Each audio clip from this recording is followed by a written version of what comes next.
This is the Global Podcast Network, where executives and professionals connect, share, and inspire. Stay tuned for the conversations that drive success.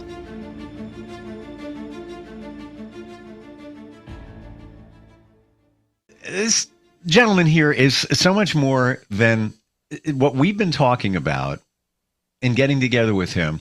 He is a magician, does fantastic shows. The Amazing Kevin. I mean, for children, adults, all of that. But he's also a motivational speaker, does a lot of other things, has a lot of insight. Always great catching up with him, and he's back with us. How are you doing today? Oh, I'm doing good, Steve. Thank you so much. It's a pleasure to see you. You know, smoking is one of the worst things that you can do, but fortunately, I have this little container right here. It says no smoking, just no smoking. So what I do is I take my cigarette, I place it inside the tube here, I put the cap on it like so, and then when I want a cigarette, I'll go, okay, it's time to have a little cigarette. So I would go back to my little container, and then I would go ahead and dump out my little cigarette. I really legit thought that you were talking about smoking, and I haven't seen somebody, I don't think ever, thousands of podcasts, ever anybody holding a cigarette during one.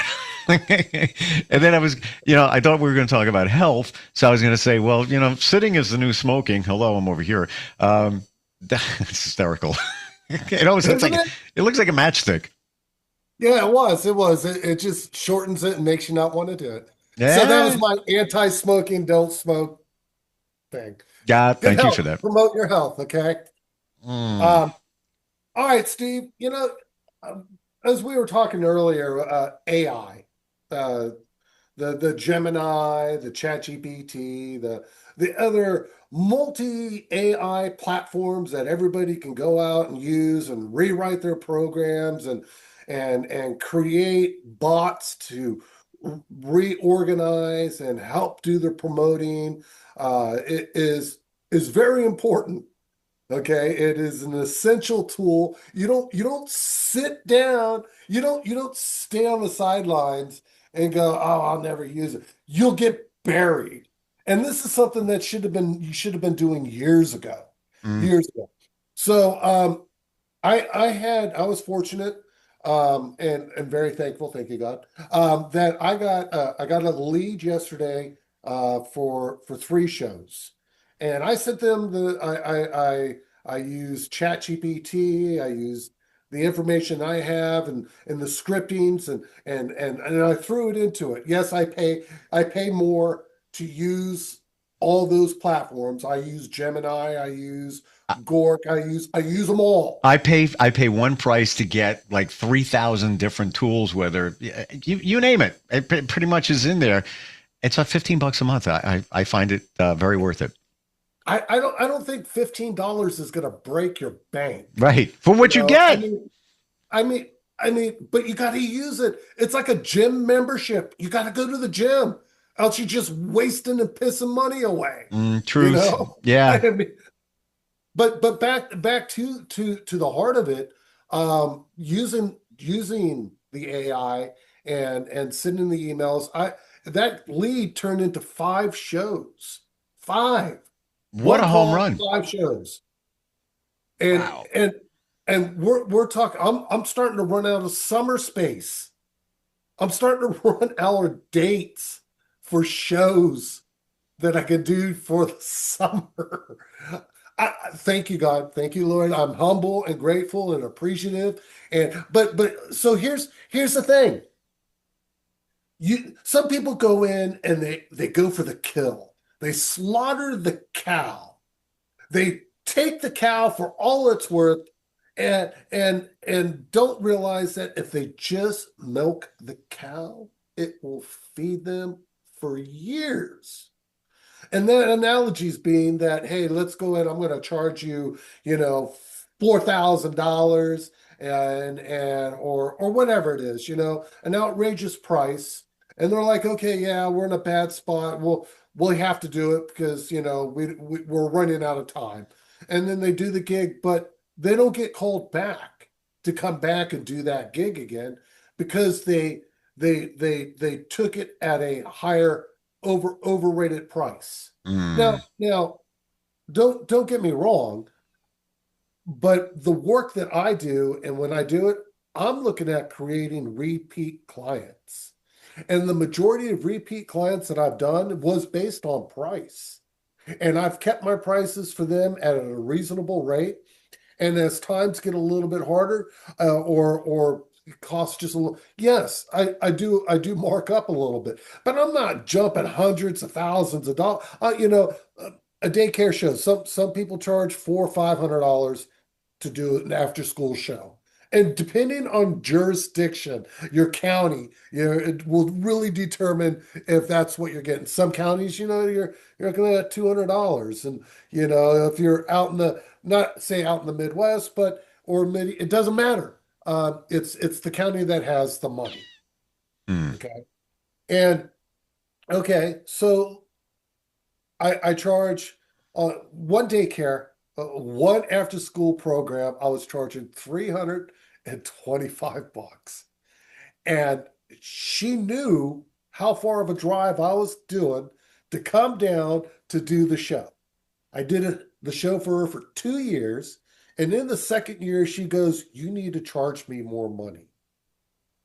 I said, "Well, I appreciate that. And I just wanted to show you that, I wanted to give you the best of the best. I wanted to establish a rapport. And if you wanted to go ahead and you're okay with the price increase, I'm going to go ahead and increase the price."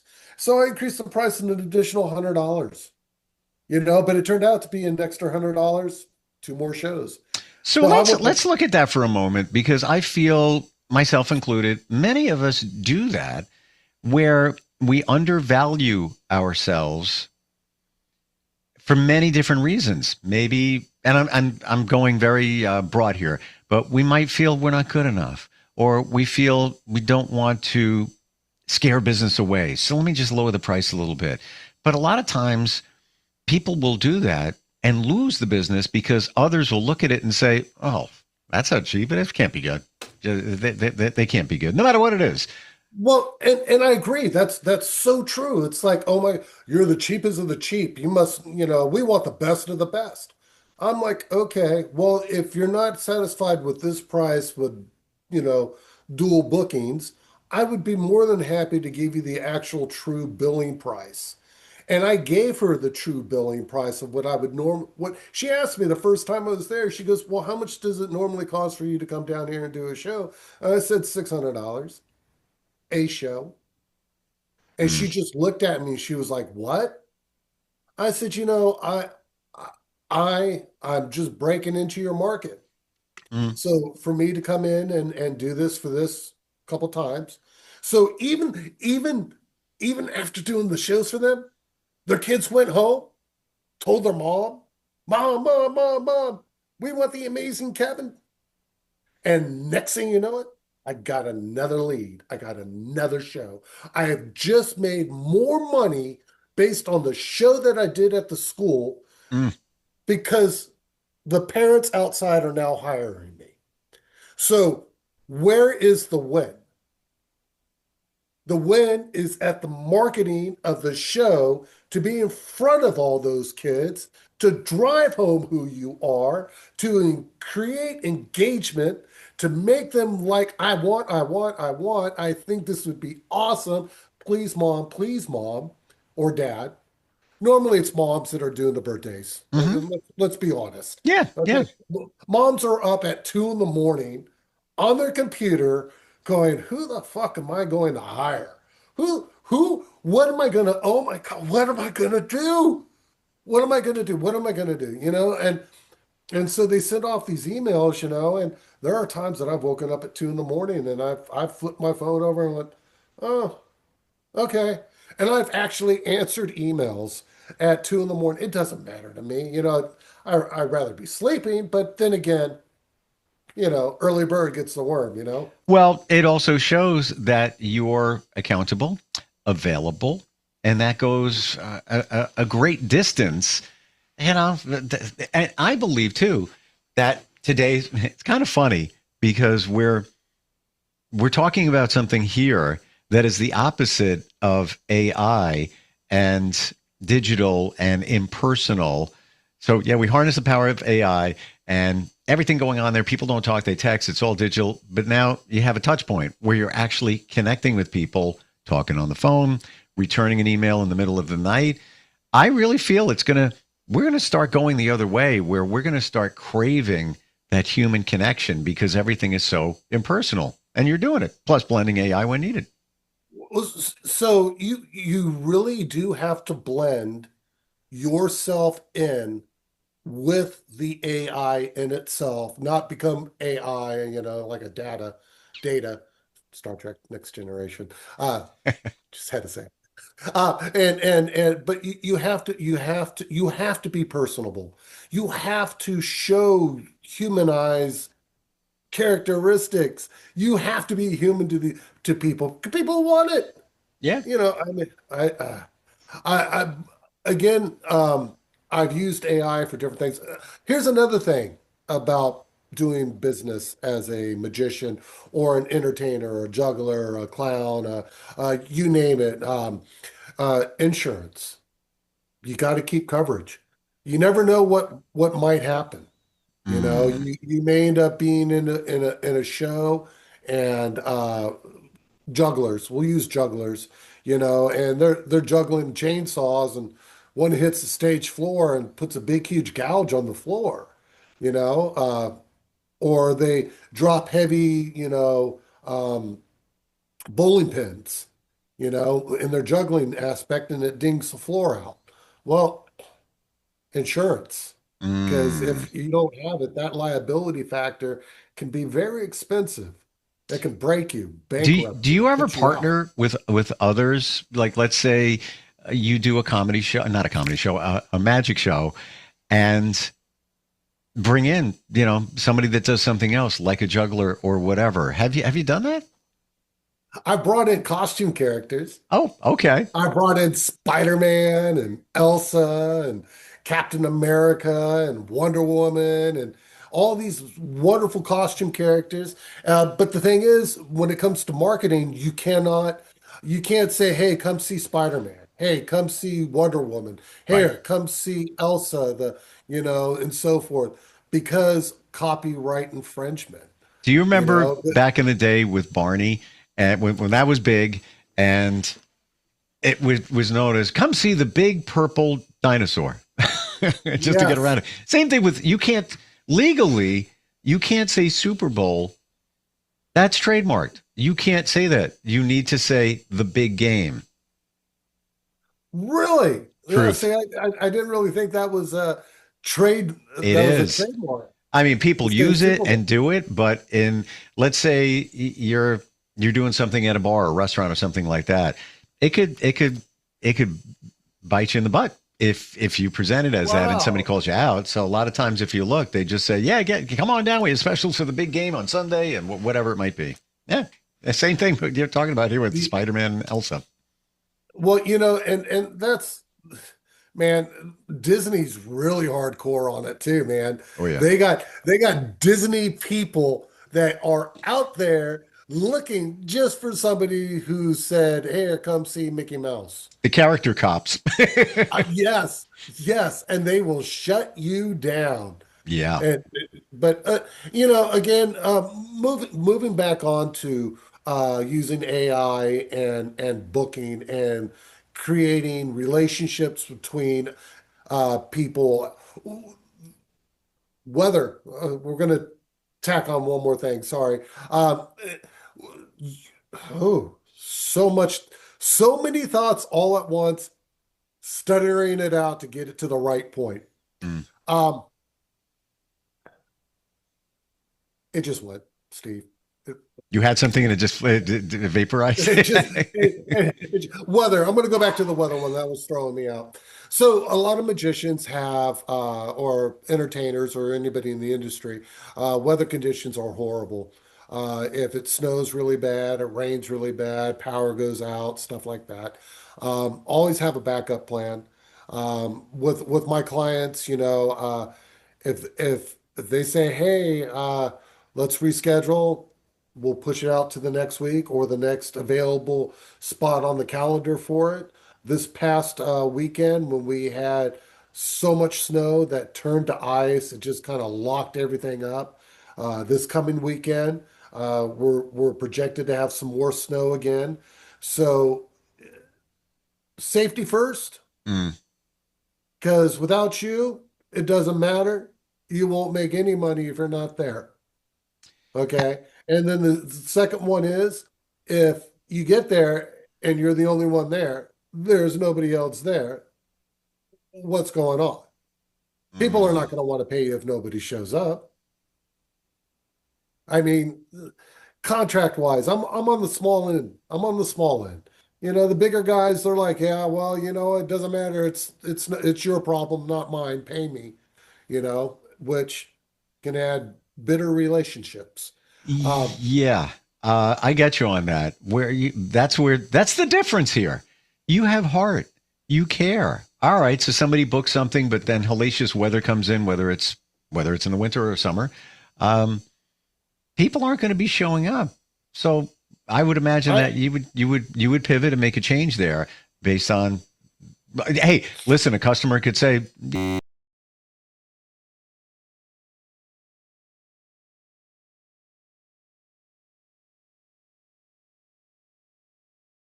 I've had clients who hire me for the lower end show packages, and then they turn around 2, 3 weeks prior to their event and say, "Hey, can we upgrade to the other one, please? Is that okay?" "Well, I'd be like, "Okay, cool. We did some more vetting, and we have found you to be extremely entertaining. We love your reviews. You just seem very well grounded, and we definitely believe that this would be the better way to go." And I'm like, "Okay, yeah, sure. mm, I'm going to change it in the Google Calendar invites." And when you click accept, that's just accepting the terms of the agreements of the new of it. I send out invoices and stuff like that, for billing purposes, but I'm not having to actually go through all those little other micro changes when they accept the promising note, that date, that time, that location. you're one of And those then people that strike me. Even though somebody will confirm online, but you're good with a handshake. That's what I get from you. Where it's like, everything is so formal these days, the DocuSign and everything. I kind of roll the same way, maybe good or bad. I don't know, but I honestly think it's the generation that I was brought up in. yeah, The 70s, 80s, 90s. I I mean, got you. Yeah, yeah, a handshake means everything. I got it. You put that hand out right there and you get a good right on in there and a firm handshake, good. Don't penguin my fingers and go, yeah, it's okay. No, I'm not shaking your hand. Shake like a man. Show me the respect and just a mutual handshake of connection. The only difference is when you shake somebody's hand, something magical could potentially happen. That's the object. That's the object. Gosh, I really love my job. I, Mm. I I It love shows. I love everything I have. I think a lot of it, and then the way that I think is because I have 2 jobs, 3 jobs. It's because I have the ability to earn money and not be so heavily invested into only one career position. Because the flexibility that I have is a lot better than a lot of others out there, and the potential. I'm a little bit more relaxed and easy, not so strenuous and pushy. So I think that even translates into, hey, we like you, we want you. I'm like, all right, I'll be there. That You know, you cracked the code. That's what it's all about. I And hope so. and you just said before, one lead turned into five. You're just doing your thing. I also think people pick up on energy. They pick up on your positive energy, whether you're in person or not. They can detect it even through, an email. How do we connect with you, Kevin? You work in the Sanford, Virginia area, but kind of a wide geo. Just go to your website? Well, yeah, www.theamazingkevin.com. You can reach me at 703-675-5323. Email Kevin at theamazingkevin. Tri-state area, Richmond, Fredericksburg, everybody, Northern Virginia. I love you. I would love to see you guys. Just give me a call. Love it. Thank you for the positive energy. Like, I feel better even talking with you today. Like, it's like good vibes. Yeah. Man, that's awesome, Steve. It's energetic and joyful. I appreciate it. I feel the love right back at you, my brother. And here's hoping, and we're both on the Eastern Seaboard, that we don't get a lot of snow this weekend. I'm over the shoveling thing. I don't think so. I think I don't think so either. A little bit colder than what it needs to be, but outside of that, next week it's supposed to be in the 40s. So it's like, celebrate the win. All right, my friend. We'll talk soon. Okay. And tank tops. This is the Global Podcast Network, where executives and professionals connect, share, and inspire. Stay tuned for the conversations that drive success.